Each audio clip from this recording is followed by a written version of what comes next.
Hello friends, welcome back to our channel. तो दोस्तों, episode 5 के केओस के बाद जिसमें मशीन हेड ने द ऑर्डर का कंट्रोल ले लिया था और टाइटन अपनी क्रिमिनल लाइफ छोड़ने की कोशिश कर रहा था। एपिसोड 6 एक ज्यादा पर्सनल और ट्रेजिक स्टोरी को एक्सप्लोर करता है। इस बार हम पावरप्लेक्स की ओरिजिन स्टोरी को देखते हैं, एक नया विलन जो रिवेंज के फ्यूल से जल रहा है। साथ ही एपिसोड एक और बड़ी चीज का भी सेटअप करता है, इनविंसिबल वॉर की शुरुआत। तो चलिए देखते हैं इस एपिसोड में आगे क्या क्या हुआ है।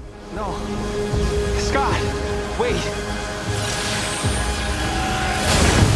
The birth of Powerplex, a man driven by tragedy. Episode एक फ्लैशबैक के साथ ओपन होता है जिसमें हमें एक और बार मार्क और नोलन की आइकॉनिक शिकागो बैटल दिखाई जाती है। इस डिस्ट्रक्शन के बीच हम स्कॉट ड्यूवल से मिलते हैं, एक आम आदमी जो अपनी बहन जेसिका और नीस ग्रेचन के साथ टाइम स्पेंड कर रहा होता है। लेकिन जो लोग नहीं जानते उनके लिए एक सरप्राइज है। स्कॉट एक मेटा ह्यूमन है जिसके पास एक यूनिक पावर है। वो काइनेटिक एनर्जी एब्जॉर्ब करके उससे पावरफुल इलेक्ट्रिक ब्लास्ट में कन्वर्ट कर सकता है। लेकिन ये पीसफुल मोमेंट ज्यादा देर तक नहीं टिकता, क्योंकि मार्क और नोलन की ब्रूटल फाइट पूरी सिटी तबाह कर देती है। जेसिका और ग्रेचन इस बैटल के कोलेट्रल डैमेज बन जाते हैं और स्कॉट की दुनिया बिखर जाती है। अब अगले कुछ साल वो जस्टिस ढूंढने की कोशिश करता है, लेकिन कोई उसकी सुनने को तैयार नहीं होता। ओमनी-मैन तो गायब हो चुका है और मार्क को सीसल की प्रोटेक्शन मिल रही है। धीरे धीरे स्कॉट का फ्रस्ट्रेशन बढ़ता है और वो पावरप्लेक्स बनने का फैसला करता है और उसका एक ही मिशन होता है, मार्क ग्रेसन को उसके फादर के गुनाहों की सजा देना। अब Scott GDA global defence agency में एनालिस्ट की नौकरी ले लेता है और सीक्रेटिवली बायोथर्म डिस्क चुरा लेता है जो उसकी पावर्स को और एम्पलीफाई कर सकती है। अब अपनी वाइफ बेकी के साथ वो इस डिस्क को अपनी बॉडी में इंटीग्रेट करता है और फिर मार्क की हर एक मूव ट्रैक करने लगता है, एक परफेक्ट मोमेंट का वेट करते हुए।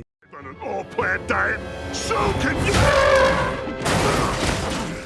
ऑलिवर्स super hero education and marks personal struggles. जब स्कॉट अपने रिवेंज के प्लान में बिजी होता है, मार्क एक नया रोल निभा रहा होता है, अपने छोटे भाई ऑलिवर का मेंटर बनना। अब एक लाइट हार्टेड और फनी सीक्वेंस में ऑलिवर एलिफेंट नाम के एक विलन से लड़ता है जो बैटल के बीच में ही वेगनिज्म की इम्पोर्टेंस पर लेक्चर देने लगता है। मार्क और एटम्यू साइडलाइन से देखते हैं ऑलिवर को गाइड करते हुए। बाद में ऑलिवर मार्क से एक टफ क्वेश्चन पूछता है, अगर नोलन ने कुछ लोगों की जान बचाई भी है तो लोग उसे माफ क्यों नहीं कर रहे हैं। यहाँ मार्क और यू समझाते हैं कि रिडेम्पशन सिर्फ अच्छे काम करने से नहीं आता। ऑलिवर के लिए ये डिलेमा और भी बड़ा है क्योंकि उसने नोलन को सिर्फ एक लविंग फादर के रूप में देखा है, जबकि दुनिया उसे एक जेनोसिडल वॉरलॉर्ड मानती है। ये एक मोरल स्ट्रगल है जो खुद मार्क भी पूरी तरह रिजॉल्व नहीं कर पाया है। दूसरी तरफ मार्क, ईव और ऑलिवर डिनर पर डेबी और उसके नए बॉयफ्रेंड पॉल के साथ टाइम स्पेंड करते हैं। पॉल क्लियरली इस new super hero house hold में आउट ऑफ प्लेस फील कर रहा होता है, लेकिन डेबी उसे समझाती कि एक अच्छा फादर फिगर बनने के लिए सुपर पावर्स की जरूरत नहीं होती, सिर्फ प्रेजेंस और सपोर्ट देने की जरूरत होती है।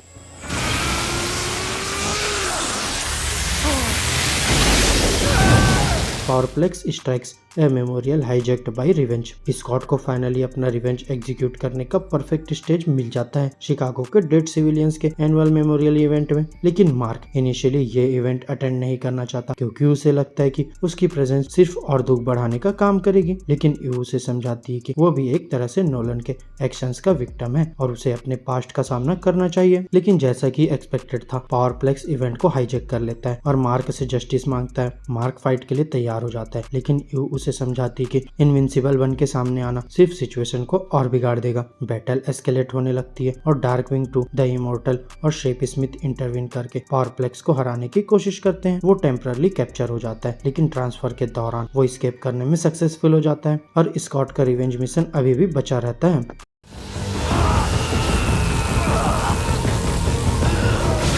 A hollow victory and the shadow of the Invincible war. Powerplex का पकड़ा जाना भी मार्क के लिए एक जीत जैसा फील नहीं होता। उसे फाइनली समझ आता है कि सी सेल उससे किसी तरह एक सील्डेड वर्ल्ड में रखता था। पहले तक मार्क सिर्फ विलेन से लड़ता था बिना कोलेट्रल डैमेज के कॉन्सिक्वेंसेस समझे, लेकिन अब उसे रियलाइज होता है कि उसके बैटल्स रियल लोगों की जिंदगी बर्बाद कर रही है। लेकिन उसके इमोशंस प्रोसेस होने से पहले ही डोनाल्ड एक शॉकिंग न्यूज लेकर आता है। पावरप्लेक्स ने बेकी और जैक को हॉस्टेज बना लिया और धमकी दी है कि अगर मार्क उससे एक 1-on-1 फाइट नहीं करेगा तो वो उन्हें मार डालेगा। मार्क उससे मिलने के लिए जाता है बिना ये जाने कि बेकी और जैक एक्चुअली स्कॉट के साथ मिले हुए हैं। ये सिर्फ मार्क को ट्रैप करने की चाल होती है, लेकिन स्कॉट का गुस्सा इतना बढ़ चुका होता है कि वो खुद अपने पावर्स के कंट्रोल से बाहर हो जाता है और एक ट्रेजिक मोमेंट में उसकी एनर्जी सर्ज बेकी और जैक को ही मार देती है और फिर उसके पास्ट लाइफ की आखिरी कड़ियां भी टूट जाती है। यहाँ मार्क सिर्फ देख सकता है बिना कुछ करे। ये एक और ट्रेजेडी है। अब स्कॉट को फिर से कस्टडी में ले लिया जाता है, लेकिन उसके दिल में सिर्फ रिवेंज की आग रहती है और वो मार्क से कहता है कि एक दिन वो जरूर भाग जाएगा और मार्क को उसके दुख का असली एहसास दिलाएगा।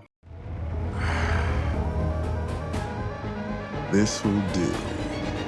Angstrom Levi's next move the beginning of the Invincible war. और जैसे ही एपिसोड खत्म होने वाला होता है एक और बड़ी ट्रिट सामने आती है। एंगस्ट्रॉम लिवाई पिछले कुछ एपिसोड से जो मिस्टीरियस ड्रोन्स मार्क को ट्रैक कर रहे थे उनका ऑपरेटर रिवील हो जाता है। एक स्केयर्ड और मैकेनिकली इनहेंस्ड लिवाई मार्क को देख रहा होता है बिना किसी मर्सी के। लेकिन ट्विस्ट ये है कि ये वही एंगस्ट्रॉम नहीं है जिसे मार्क ने पहले मारा था। शायद ये एक अल्टरनेट वेरिएंट है या फिर किसी तरह वो बच गया था और इवॉल्व हो चुका है। लेकिन सबसे बड़ी बात यह है कि वो अकेला नहीं है। कैमरा जूम आउट होता है और हम देखते हैं एक पूरी army of Mark Graysons alternate multiverse version जो एक बड़ी वॉर के लिए रेडी लग रहे हैं। अब कॉमिक्स के फैंस के लिए ये क्लियर सिग्नल है, इनविंसिबल वॉर स्टार्ट होने वाली है। मार्क अभी तक अपनी रिस्पॉन्सिबिलिटी समझने की कोशिश ही कर रहा था और अब उसे एक ऐसी लड़ाई लड़नी पड़ेगी जो उसके वजूद को ही तोड़ सकती है। क्या वो इस बैटल से वही इंसान बन के निकलेगा या फिर ये वॉर उसे हमेशा के लिए बदल देगी, ये तो वक्त ही बताएगा। लेकिन एक बात तो पक्की है, असली डेंजर अभी तो शुरू ही हुआ है। तो दोस्तों मेरी आज की इस वीडियो में बस इतना ही। आपको हमारा ये ब्रेकडाउन वीडियो कैसा लगा अपने थॉट्स कमेंट बॉक्स में शेयर कर सकते हैं और अगर वीडियो अच्छी लगी हो तो वीडियो को लाइक करो, चैनल को सब्सक्राइब करो और ऐसे ही लेटेस्ट कंटेंट के लिए बेल आइकन जरूर प्रेस कर लो।